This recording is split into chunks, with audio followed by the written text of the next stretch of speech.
শুভ দুপুর সকলকে। সবাই কেমন আছো? আশা করি সুস্থ আছো, ভালো আছো। তো চলে আসলাম আজ একটি নতুন ভিডিও নিয়ে। দেখি কি কেউ বুঝতে পারছো এটা কিসের জন্য এত লোক এখানে জড়ো হয়েছে? এবার হয়তো বুঝতে পারছো। হ্যাঁ, আমাদের এখানে কেন প্রায় প্রতিটা জায়গায় নতুন সরকার এসছে, তো তার জন্যই বিজয় মিছিল বেরিয়েছে। এতদিন বেরোয়নি, এখন বেরিয়েছে। যাই হোক, তো আমাদের এই মাঠের এখানে বিজয় মিছিল এসছে, আর তারই একটা ভিডিও তোমাদের সাথে শেয়ার করলাম। এখন নতুন সরকার এসছে, নতুনভাবে দেশটা আবার সব কিছু শুরু হবে। দেশে আইন শৃঙ্খলা সব কিছুই, কারোর ভালো হবে কারোর মন্দ হবে, কিছু তো ভালো কিছু তো খারাপ হবে, তাই না? সব ভালো আর সব খারাপ এগুলো তো একতরফা হয় না। ভালো যেখানে আছে সেখানে তো খারাপ হবেই, খারাপ থাকেই। তো সেরকমই। আর রাজনীতি তো সে তোমরা জানোই, রাজনীতি মানেই রাজনীতি। যাই হোক, দেশে যতটা রাজনীতি হয় আমার মনে হয় তার থেকে না সংসারে একটু বেশি রাজনীতি হয়। কেন বলো তো? এটা আমার অনেক দিনের অভিজ্ঞতা, দেখে বুঝে তারপরে আজ কথাগুলো বলছি। আমি হয়তো রাজনীতির শিকার অনেকবার হয়েছি, কিন্তু না কখনো বলিনি, ভাবিনি যে বলতে হবে। কারণ কেন বলো তো? ভেবেছিলাম যে না, সবাই তো নিজের। কিন্তু এখন দেখি যাদের স্বার্থে ঘা পড়ে তখন তাদের রূপটা তারা দেখিয়ে দেয়। আর স্বার্থবাদী মানুষরা শুধু নিজেদের স্বার্থের কথাই ভাবে, নিজেদের কথাই ভাবে। কখনো অন্যেরা কি করলো, সারা জীবন করলো, বা কতটা করলো, বা কি করলো না, তো সবসময় তাদের জন্য করলেই ভালো। আর যখনই কিছু না করবে তখনই তাদের রূপটা তারা দেখিয়ে দেবে। আর এমনভাবে দেখায় না, তখন কি বলবো, ভাবতেও খারাপ লাগে যে এইসব মানুষদেরকে ভালোবেসে, এইসব মানুষদেরকে প্রশ্রয় দিয়েছি, মাথায় উঠিয়েছি, এরা তো কোনো কিছুর যোগ্যই না। যাই হোক, তো সংসারে কূটনীতি, রাজনীতি এটা একটু দেশে যা হয় তার তুলনায় বেশি হয়। কেউ কেউ বলে, কেউ কেউ বলে না। তো আমিও ভাবিনি কোনোদিনও বলতে হবে, কিন্তু এখন যা পরিস্থিতি, তো কিছু মানুষ আর কিছু লোকজন এরকমই ভাবে যে নিজেরাই সব, আর নিজেরাই সব কিছু পারে। হ্যাঁ, এমন এমন লোক আছে যারা লোকের সংসারে রাজনীতি আর কূটনীতি করতে গিয়ে নিজেরাই অনেকটা জায়গা নিজেদের নষ্ট করে ফেলে। সেটা কিন্তু তাদের ভাবনা চিন্তার মধ্যে পড়ে না, কিন্তু লোকের সংসারে রাজনীতি আর কূটনীতি করতে গিয়ে নিজের জায়গাটা অনেকটা খারাপ করে ফেলে। সেটা তার প্রবলেম, আমার কোনো প্রবলেম না। কারণ আমি সবাইকে ভালোবাসতেই শিখিয়েছিলাম, সবাইকে ভালো নিয়ে রাখতেই চেয়েছিলাম। কিন্তু এতটাই তাদের স্বার্থ, এতটাই তাদের প্রবলেম যে তাদেরগুলো সবসময় চরিতার্থ না করতে পারলেই তাদের ঝামেলা হয়ে যায়, তাদের প্রবলেম হয়ে যায়। আর সব কিছু যে আমাকেই করতে হবে তার কোনো মানে না। কোথাও আমি লিখে দিইনি যে সবসময় আমাকে দেখতে হবে, আমাকে ভাবতে হবে। আমি তো দেখি যারা যারা করে না কোনো কিছু, কোনো দায়িত্ব জ্ঞান, কাণ্ড কারখানা কিছু যাদের নেই, তারাই জীবনে ভালো আছে। আর যেসব বাড়ির বউরা সব কিছু নিজে দায়িত্ব নিয়ে মাথায় নিয়ে সবার জন্য সব ভাবে, সব করে, তাদেরই সবসময় এগুলোর শিকার হতে হয়। এটাই সমাজ, আর এটা হয়ে আসছে দীর্ঘদিন ধরে। ওই জন্য না এইসব মানুষরা দিন দিন আশকারা পেয়ে লাইফে আরও মাথায় উঠে বসে। আর এগুলোকে লাই দেয় কারা জানো? ঠিক সেই বাড়িরই মানুষগুলো, কিছু কিছু মানুষ আছে তাদেরকে এতটা প্রশ্রয় দেয়, এতটা লাই দেয়, যাদের জন্যই তারা মাথায় উঠে এখন নাচে। তো তাদেরকে আমি কিছু বলবো না, করুক। তাদের যদি ভালো লাগে এটা প্রশ্রয় দিতে, করতে, আর তাহলে করুক তারা, তাদের যেভাবে ভালো লাগে তারা সেভাবে থাকুক। কিন্তু আমি সহ্য করি, ওপরে তো ভগবান আছে, তাই না? সে তো কখনো সহ্য করবে না। শুনেছি লাঠির আওয়াজ হয়, কিন্তু ভগবানের লাঠির কখনো আওয়াজ হয় না। তো সেটাই আশা রাখবো ভগবানের কাছে। কারণ আমি কখনো আলাদা করে কিছু ভাবিনি, আলাদা করে কিছু দেখিনি। তাও যখন আমাকে দিনের পর দিন এগুলো শুনতে হচ্ছে, বুঝতে হচ্ছে, তাহলে আমিও তো একটা মানুষ না? আমি তো আর কি বলবো, ইট বালি সিমেন্ট বা লোহা দিয়ে তৈরি না যে আমি সারাক্ষণ আঘাত করবে আর বলবে আর সেগুলো সহ্য করবো না, বলবো না। আসলে আমরা না কানতে পারি না, তাই না? যারা কানতে পারে তারাই জিতে যায়, যারা কানতে পারে, যারা বলতে পারে তারাই জিতে যায়, তাদেরটাই মানে সবাই শোনে। কিন্তু যারা কানতে পারে না, যারা বলতে পারে না, তাদেরগুলো কেউ শোনে না। কারণ কান্নাতে চোখের জল দেখা যায়, তাই না? আর এমনি কথার সময় তো তখন আর চোখের জল দেখা যায় না। তাহলে তাদের হয়তো বেশি কষ্ট, তাই তাদের চোখ দিয়ে জল পড়ে। আর আমাদের তো কষ্ট নেই, তাই আমাদের চোখ দিয়ে জলও পড়ে না। কী আর বলবো, এটাই তো বোঝায়। যাই হোক, মানে এরকম সংসারের রাজনীতি কূটনীতির শিকার কারা কারা হও তারা একটু কমেন্ট করো তো, আমাকে জানিও। তো এই যে অনেক আনন্দ এখানে হচ্ছে। তো যাই হোক, আমি একটু গেছিলাম এখানটায় দেখতে। যাই হোক, আমাদের বাড়ির সামনেই এসেছিলো, তো ভাবলাম তাহলে আমি একটু ভিডিওটা করে রাখি, দেখাই তোমাদেরকে। তো এই যে রাজ্যের রাজনীতি তো সবাই দেখে, সংসারের কূটনীতিগুলো তো কেউ দেখে না, রাজনীতিগুলো দেখে না। তো সেগুলো চাপা পড়েই থাকে, সেগুলো তো না বললে কেউ জানতে পারবে না, তাই না? কারণ সবাই ওপর থেকে দেখে তো মনে হয় কত ভালো, তাই না? তো যারা থাকে যাদের নিয়ে তারাই জানে যে কোনটা ভালো আর কোনটা খারাপ। কিন্তু সব ভালো খারাপকেও মানিয়ে নেওয়ার চেষ্টা করি, কিন্তু মানে মাঝে মাঝে সময় হ্যাঁ এমন এমন পরিস্থিতি হয়ে যায়, তখন আর মনে হয় না যে কোনো কিছু মানানোর দরকার আছে, বা এত ভালো থেকে ভালো হয়ে কী লাভ, কোনো লাভ আছে? সেই খারাপ নামটাই মানে সবার আগে আসে। যদি যতক্ষণ মানুষের জন্য করতে পারবো ততক্ষণ ভালো, যতক্ষণ কাউকে দিতে পারবো ততক্ষণ ভালো। যেই না বলতে শুরু করব বা তার প্রতিবাদ করতে শুরু করব বা কিছু বলবো, তখনই সে খারাপ, তখন সে মানে নানা রকম তার উপাধি চলে আসে, এই ওই পর। যাই হোক, তো পরই ভালো। তাহলে পরের মেয়ের কাছে, পরের মেয়ের লোকের কাছে এত আশাটা করার কি দরকার আছে কি?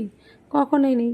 যখন সব কিছু, তাহলে রক্ত কাছেই সব কিছু করতে পারে, রক্তকেই সব সময় ডাকতে পারে। পরকে যখন কাজে লাগে না, তাহলে পরের মেয়েটা আনারই বা দরকার কি? যদি রক্ত দিয়েই সব কিছু হয়, তাহলে রক্ত দিয়েই করতে পারে, পরের মেয়ে আনার কোনো দরকার নেই, তাই না? আসলে এরা কি বলতো, নিজেদের চাহিদা আর নিজেদের সব কিছু চরিতার্থ করতেই এরা মানে ব্যস্ত। এদের পরের যে একটা মেয়ে আছে, তাদের খারাপ লাগা, ভালো লাগা বা কিছু থাকতে পারে, সেগুলোর দিকে এরা বিন্দুমাত্র তাকানোর সময় নেই। এরা নিজেরাই ব্যস্ত। এরা ভাবে নিজেদের আত্মীয় স্বজন, নিজেদের বাড়ির রক্তেরগুলোই এদেরই আপন, এদেরই সব। এদের বাইরেও যে কিছু আছে, তাদেরও পরিবার আছে, তাদেরও ভাবনা চিন্তা আছে, খারাপ লাগা ভালো লাগা, সেগুলোর কোনো দামই নেই। তারা এগুলোকে মনেও করে না যে এগুলোর কোনো দাম আছে কি না। তাদের দিকে কখনো তাদের লক্ষ্য পড়ে না, খেয়াল হয় না। তাদেরকে সবসময় তাদেরকে দিয়ে পরিপূর্ণ করে রাখো, তাদেরকে ভরিয়ে রাখো, তাহলে তাদের মুখে হাসি। আর যদি তাদের কারোর কোনো কিছুতে কমতি পড়ে, তখনই তাদের খারাপ লাগা শুরু হয়ে যায়।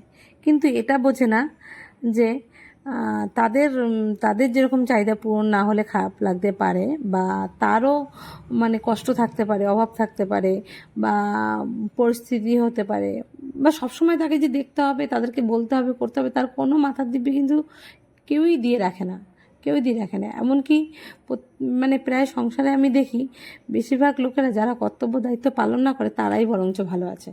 কিন্তু এতদিন করে এসছি, হ্যাঁ, পারি না ছাড়তে, কিন্তু এখন থেকে অভ্যাস করব কিছু কিছু কর্তব্য ছাড়তে, কিছু কিছু মানে কাজ করব না। কেন বলো তো? সবসময় শুধু সবার কথা ভেবে এসেছি, যবের থেকে বুঝেছি তবের থেকে সবার কথা ভেবে এসেছি, কিন্তু এখন দেখি সবাই সবার জায়গাটায় ঠিক এগিয়ে গেছে, কিন্তু আমি আমার জায়গাটায় সেই পিছনেই পড়ে রয়েছি। তাহলে আমার মনে হয় না যে সেই জায়গাটায় নিজেকেও তৈরি করা দরকার। আজকে সারা জীবন ধরে মানে যতটা সময় পেয়েছি, যতটা সময় পেরেছি, সবসময় সবার জন্য ভেবেছি, কিন্তু নিজের জন্য ভাবিনি, নিজের জন্য কিছু করিও নি। কিন্তু আজকে দেখা যাচ্ছে তারাই আগে চলে গেছে, আগিয়ে গেছে, মধ্যেখান থেকে আমি পিছনে পড়ে গেছি। আমার কোনো দাম নেই, আমি সেই জায়গাতেই পড়ে আছি। তাহলে কেন করব তাদের জন্য? কখনোই করব না। অনেক করেছি, অনেক বলেছি, দেখলাম যে ভালোর কখনো দাম হয় না। আর ভালো জিনিসটা মানুষ, জানো তো, সবাই বলে না যে ভালো ফলের দিকে, ভালো ফুলের দিকে লোকের আগে ঢিলটা মারে। অবশ্যই ঠিক, ভালো মানুষের দিকেও মানুষের এরমভাবে ঢিলটা মারে, আঘাতটা ছোড়ে। কেন বলো তো? তারা তো জানেই যে ও ভালো, ও বলবে, আবার ও করবে, আবার ও ডাকবে। এই যে চিন্তা ভাবনাটা নিয়ে নিয়েছে না সবাই, ও তো করবেই, ও তো দেখবেই। আর এই জন্যই মানে তাদেরকেও বোঝানো উচিত যে সব সময়, হ্যাঁ, মানে সব কিছু চাইলেই আর সব সময় সব ব্যাপার সবাই মেনে নেবে, সেটাও কিন্তু না। আর কিছু কিছু মশাই যেতে যেতে পেতে পেতে মানে কি বলবো, এত ওদের হয়ে গেছে, মনে হচ্ছে তারা একদম ও মানে লিখেই এনেছে যে আমাদেরকে দিতেই হবে, আমাদের করতেই হবে। তারা মানে ধরা গাছকে সরা মনে করে না, এরকম একটা ব্যাপার হয়ে দাঁড়িয়েছে। তার জন্যই এত সমস্যা। যাই হোক, যার যার সমস্যা নেই তেসের শেষে থাকুক, আমার কোনো মানে ইন্টারেস্ট নেই কারোর ব্যাপারে। আর যে যার মতো করে ভালো থাকুক, আমি আমার মতো করে ভালো থাকতে চাই।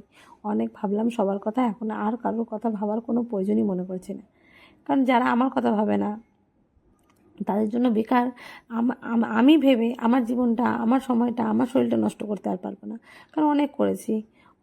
আমি যেটুকু করি আমি মনে করি না আমার মতো 5 জন আর করে। ঠিক আছে, আমি যতটুকু করি অবশ্য ভালোই করি, যতটা কর্তব্য, যতটা দায়িত্ব নিয়ে করা উচিত একটা সংসারের প্রতি, সবার প্রতি, ততটাই করি। কিন্তু তাও মানে একটু চুন থেকে পান হলে এই কথাগুলো শুনতে হয়। আমি পর, তাই হ্যান, তাই ত্যান। ঠিক আছে, মেনে নিলাম, পরই ভালো। তাহলে এতই যখন পর নিয়ে অসুবিধা, তাহলে পরের মেয়েটা ঘরে আনার কি দরকার ছিল? তো নিজের মেয়েগুলো বাড়িতে রেখে দিলেই ভালো হতো, তাই না? আমার তো এটাই মনে হচ্ছে এখন। যারা পর নিয়ে থাকতে পারে না তাদেরকে এটাই বলাই উচিত, কারণ পরের সুবিধাটা নিতে পারে, পরের মানে উপকারটা নিতে পারে, কিন্তু পরের দুটো কথা তাদের হজম হয় না। কিন্তু পরের উপকার নেবে, পরের মেয়ের কাছ থেকে সমস্ত মানে ভোগ, সুবিধা, অসুবিধা সব কিছু তারা মানে নিতে চায়। পরের মেয়ের কাছে আগ্রহটা বেশি করে, তখন কিন্তু রক্তের কাছে করে না, নিজের ছেলে বা মেয়ের কাছে করে না, তখন পরের মেয়ের কাছেই সব ভোগ সুবিধা পেতে চায়। কিন্তু যখন পাওয়া হয়ে যায়, আর যখন বা হয়তো তাদের পেতে একটু মানে দেরি হয়, বা তাদের কোনো কিছুতে একটু খামতি থাকে, তখনই তাদের রূপটা দেখা যায়। আর এই রূপ আমি দীর্ঘকাল ধরে দেখে আসছি, কিন্তু বলার প্রয়োজন মনে করিনি। ভেবেছি না হয়তো ঠিক হয়ে যাবে, কিন্তু দেখি সময়ের সাথে সাথে এদের যত বয়স হয়, যত দিন যায়, এদের তত মানে মনে হচ্ছে এদের রূপটা আরও বেশি করে ফুটে হচ্ছে। আর এরা নিজেরাই তো নিজেদের বাবা মাকে দেখেনি, তারা কী করে মানে ছেলে বৌমার সাথে খাবে, কী করে ছেলে বৌমার সাথে থাকবে? এটা কি কখনো সম্ভব? তারা যদি থাকতো, সবাইকে নিয়ে তাদের মুখে এত বড় বড় কথা মানাতো। তারা নিজেরাই তাদের মানে আত্মীয় স্বজন বাড়ি ছেড়ে এক দেশ থেকে আরেক দেশে এসে থেকেছে, একসঙ্গে কোনো পরিবারে থাকতে পারেনি, খেতে পারেনি। তারা কি করে আমাদের মানে আরও একটা পরের বাড়ির মেয়ের সাথে, পরের পরিবারের সাথে একসঙ্গে সারা জীবন থাকতে পারবে? কখনোই পারবে না। কিন্তু সেই মেয়েটার চেষ্টাই করে যে থাকার, কিন্তু কি বলবো, এখন থাকতে না পারলে তার কিছু করার নেই।